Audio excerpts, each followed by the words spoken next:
নমস্কার বন্ধুরা, capture the moment YouTube চ্যানেলে আপনাদের সবাইকে স্বাগত।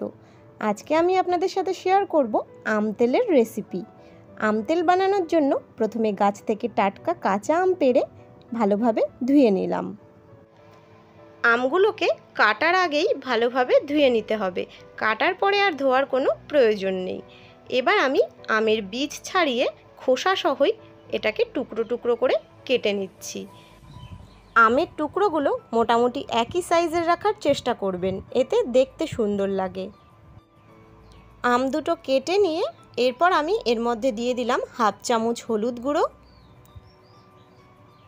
হাফ চামচ বিট লবণ এবং হাফ চামচ লঙ্কার গুঁড়ো।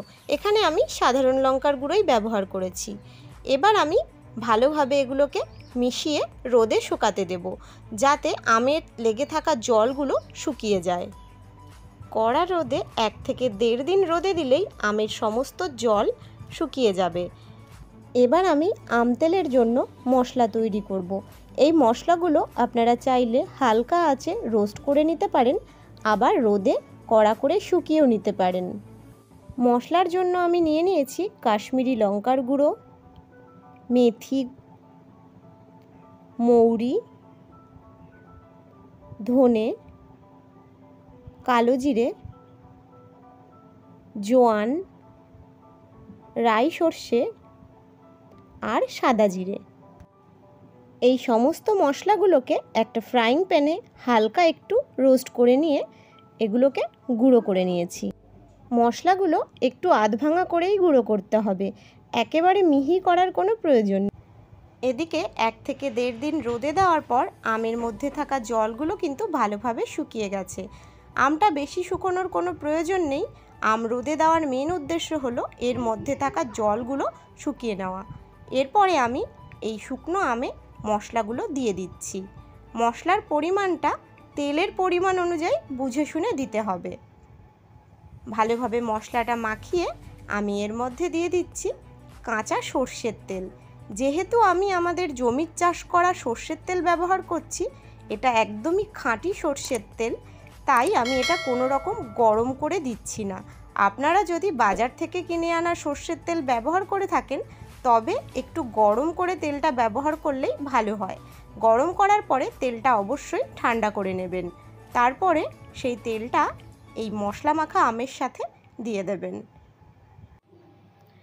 কেনা তেলের মধ্যে যেহেতু একটু জলীয় ভাব থাকে, এতে আম তেলটা যাতে নষ্ট না হয় সেই কারণেই তেলটা গরম করে নেওয়া হয়।